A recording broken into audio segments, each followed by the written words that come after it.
Hello everyone, welcome to Dr. B.R. Ambedkar Open University. I am Dr. Kalwayanita, Assistant Professor, Department of Journalism and Mass Communication, Osmania University. In today's topic, we are going to discuss about diffusion of innovation. Let's try to understand what is diffusion of innovation. Who gave this theory? Everett Rogers, a pioneer of diffusion studies. Now, what is an innovation? You all must be knowing about it. In today's generation, you know it more about this innovation. Rogers, during that time only, defined it as an idea perceived as new by the individual, something which is new. Innovation means something which is new. It does not matter if it is objectively new, or what matters is the individual feels it is new. So, in later editions, innovation also means a new practice or an object. So, what is diffusion? Innovation means something which is new, whether it is earlier discovered or not, but some addition has been done to it, also considered as a new itself. And then he discussed also what is a diffusion. The term diffusion means in research examines how ideas spread among from one group to another group. Spreading the innovation is nothing but diffusion of innovation means spreading the new inventions for public. So, where should we spread this new innovation?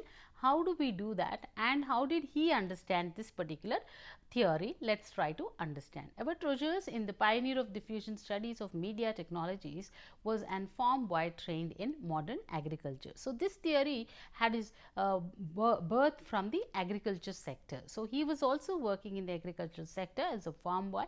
There he identified this theory. So, when he found his home community less than impressed with his stock of innovations in agriculture. Yes, agriculture is one of the important sector where many of us are dependent and innovation is mostly required. So, in this area he found certain new things and tried to put them in front of the world. Outside his country, he had a marked influence in the field of agricultural extension.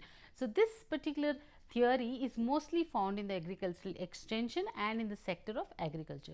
Through his book on diffusion of innovation, on this theory name itself, he has written a book which over the years has been explained and updated in the second and third editions and many editions available in the market. Most popular book.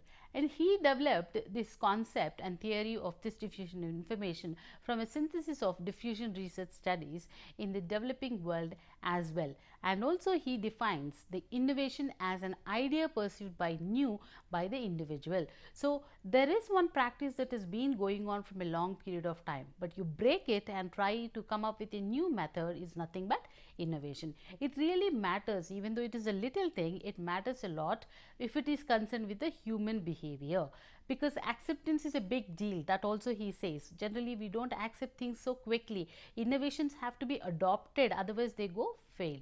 Whether or not an idea is objective, new as measured by the amount of time amount of the time elapsed since its first use of discovery. So, the idea is born and how much time it has been taken in between also matters a lot. You have a good idea, but it's not been adopted, it goes waste. That is what he is trying to tell. It is a newness of the idea to the individual that determines his reactions to it. So, there are some people, whatever comes in the market, they would definitely like to have it in their pocket, but there are so many things that are not being accepted. So, here in this concept, he also tried to tell that adoption levels of the people, there is certain set of people who immediately accept it, and there is certain level of people who do not accept it so quickly. So, the time of the innovation birth from the time of adoption, how much time it takes, it depends upon the effectiveness. That is what he says.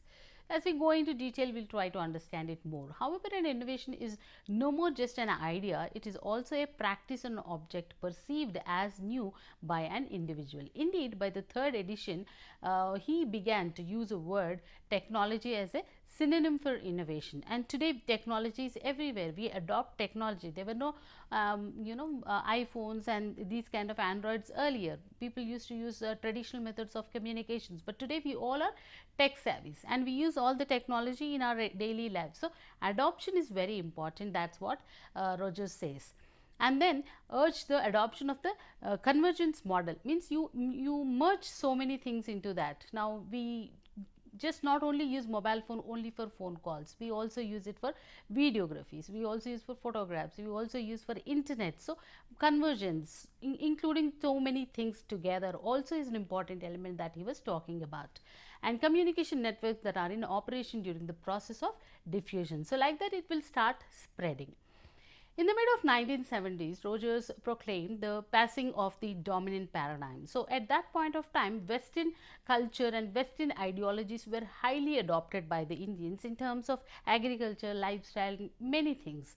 But he said modernization does not mean that you have to copy the Western world. Okay, it has to be according to your own requirement. You adopt the modernization, diffusion, excluding in his own diffusion of innovation model, the basic principle of which were derived from the United States experiences of agricultural extension. So he himself felt that you should take the concepts from the Western world, but could not completely be dependent on them, apply them. You have to Indianize them or to the country you belong to. He propagated his model of modernization in developing countries, urging that it had a cross-cultural application. Rogers' work was in fact an extension of Lerner's notion of empathy and also attitude change. His unit of analysis was the individual, and his main concern was with the social mind and the change of culture, attitude and ideas. Today also we have so many people who do not accept the change immediately. They need a lot of time to accept the new changes that happen in the society. So how is it different from the two-step flow of model of communication? So we have something called like one-step flow, two-step flow of communication. So in two-step flow of communication, we have some concept called like opinion leaders who influence people. So here he talks about that diffusion goes beyond the two-step flow of communication. It centers on the conditions that increases and decreases the likeliness that an innovation will be adopted by a member of a culture. Now if you have opinion leaders are nothing but the people whom you listen to you when you wanted to change. You just don't change because you wanted to, you definitely change because somebody tells you the importance of it. That could be your peer, dear family members or your friends or anybody whom you are close to. If they tell it is a good product to be utilized in your farming sector, you would apply it, or by your own eyes you see there are something miracles happening in the farming land of your neighbors, you would then go and purchase certain products and then use it. So he is trying to compare this theory with the two-step flow of theory, so where opinion leaders play an important, but he says diffusion and innovation is beyond that. If a person likes and wanted to apply that, this innovation will definitely make him to apply and approach it. And the key concepts is a change agent. The importance of diffusion of innovation, any change. Agriculture today is using all modern technologies and methodologies. It is not no more in the traditional way. How this change happened? Definitely by the influence of many factors.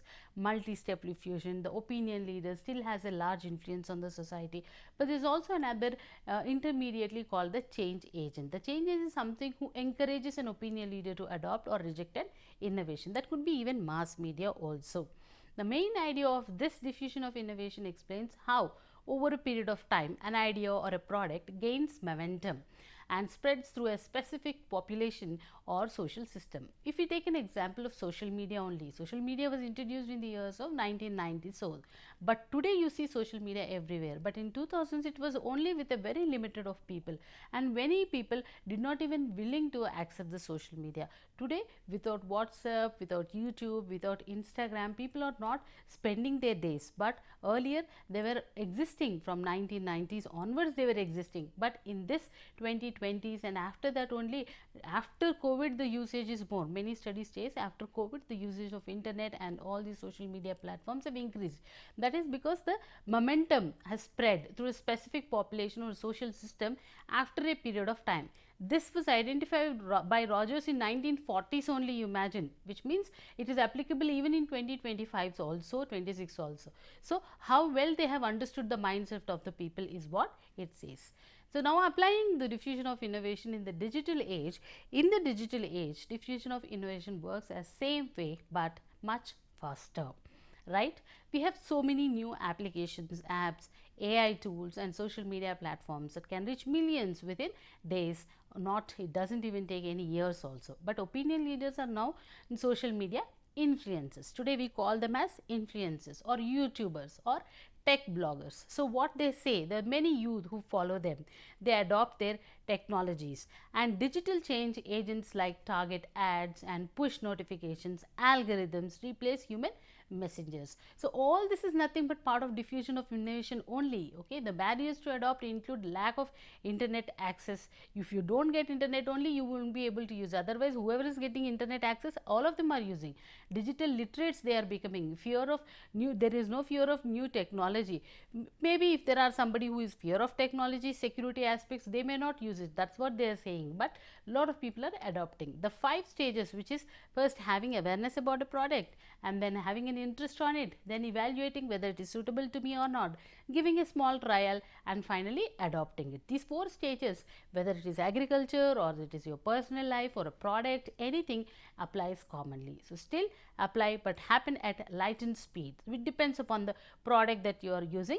It speed depends on that. The theory remains highly relevant and only the channels have changed. So diffusion of innovation explains how new ideas, products or practices spread through a population over time.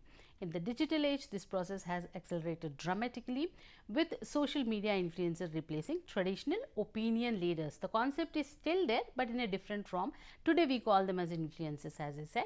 Algorithm acting as a change agents, and the 5 stages, which are awareness, interest, evaluation and trial and adoption, remain valid, but now happen in days rather than years. So ultimately the theory is timeless, only the channel and speed have evolved in over connected world. So this theory is applicable till today, though it was introduced in 1940 and has lot of influence in society in all aspects. Thank you so much.